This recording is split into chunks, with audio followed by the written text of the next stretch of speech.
Yeah, it's terrific to be here. There's nothing better than the NCAA Tournament. There's nothing better than hearing your name called on Selection Sunday. I'm excited to be here with this group. I think we're coming into this tournament, obviously off the Big Ten championship, and feel like it's different than in the last few years. This group is very healthy. We're playing our best basketball. I feel like we're whole, which is something that through the course of a long season, there's always ups and downs and trials and tribulations and so on, sickness, injuries, whatever, and you have to deal with that. And so, I think we're in a very good place injury-wise. I think we're in a good place sickness and all that. And we had 3 kind of different games in the Big Ten tournament. The first day we didn't play very well and found a way to win. And I love that resilient mentality. I think you've got to have that as you move into the NCAA tournament. And, it was probably not my favorite to be down double digits 3 times, but I think we found a way to persevere through some of those tough moments. Obviously, we've got Terren Shannon had a phenomenal tournament and played great. Marcus Damask, really after the first night, was close to triple doubles and played great. So Omaha, I've been in this venue one other time in the NCAA tournament back when I was an assistant at Kansas State. It's one of the great basketball cities, great venues. So we're really, really excited to be here, and we've got a great challenge tomorrow against Morehead State, a team that's playing awfully well, earned the right to be here, extremely well coached, and got a lot of respect for their program.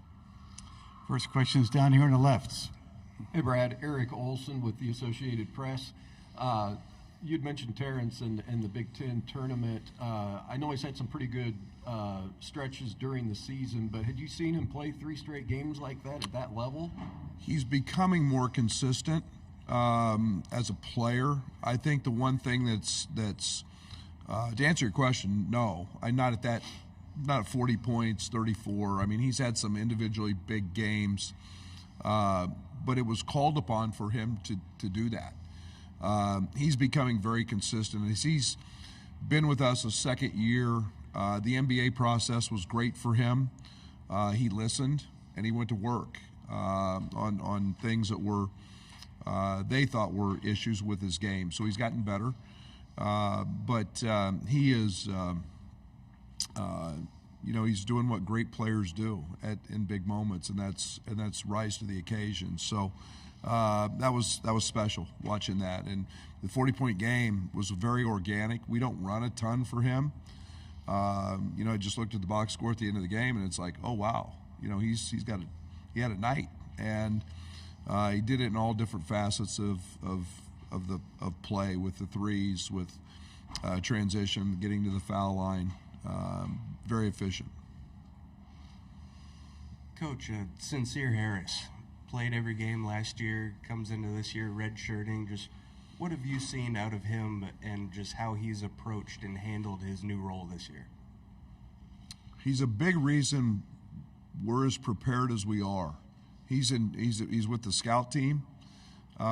Nobody talks more trash. Nobody's more competitive. Nobody's fights more in practice. He guards Terrence a lot in practice, but his work ethic, very unselfish on his part to want to redshirt. That was him wanting to do that.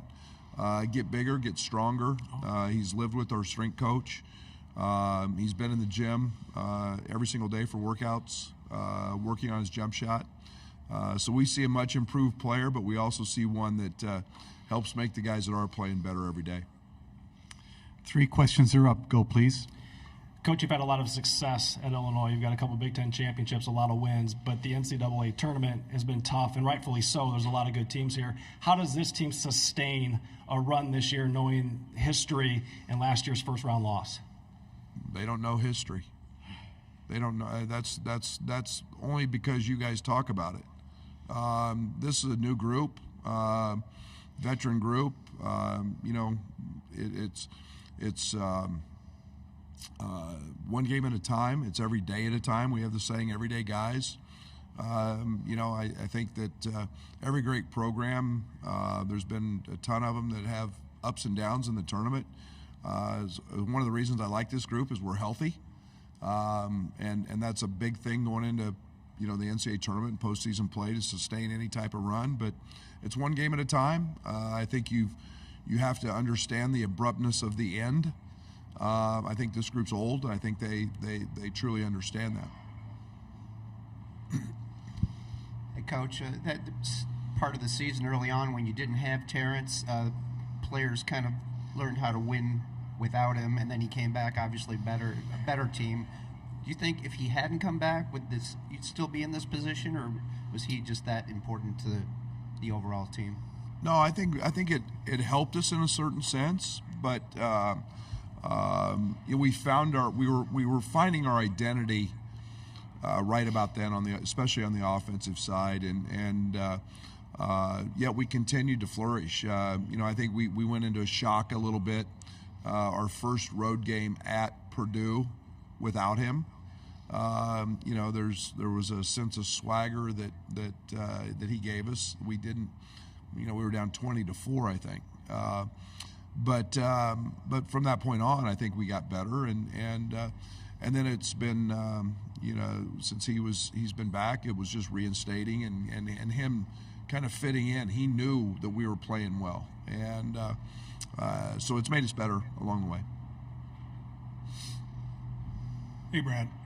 I was thinking of that Chattanooga game a couple of years ago, and how it was a 1-point game. Obviously, you remember, but how difficult it could be at times for that team to score, and then this team, like the blitzes in Minneapolis, it's just so different. How much of that, if any of it, was you feeling like we've got to be able to go on runs and just score and score to do better, at the end of the season? Was that a conscious thing? Yes. That you wanted to turn that up? And I don't want to make too much out of it with that team. Trent had pink eye, and we were without Jacob Grandison with a shoulder injury. Two of those guys, those were two big guys that helped initiate offense. But I think the ability to adjust has always been, as you move into postseason play, has always been something that was a challenge for us. And as great as Kofi was, there were some of those limitations in terms of what we could do at both ends of the court, and he was dominant. But being able to have versatility, multiple guys do multiple things, score the basketball from a lot of different ways. I think we proved that this weekend we could do that. So we'll see. It seemed to be pretty good for a lot of teams in postseason play.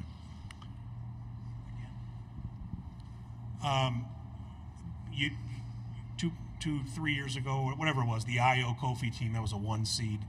You just look at the regular season or the seeding, and you'd think that was your best Illinois team. But the way this team can erupt, is this team better equipped for the tournament even? Or is this sort of maybe your team with the best shot, do you feel like, going in? We're getting ready to find out.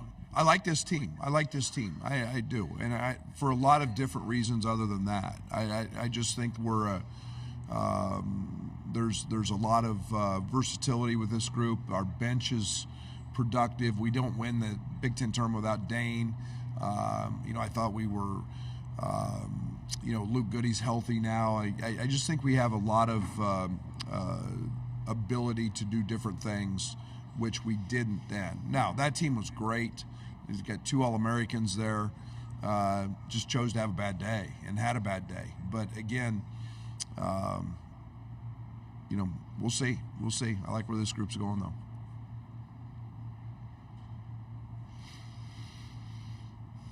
Thank you. Anything else for the head coach? All right. Thank you very much, Brad, and good luck. Thank you. Fighting Illini.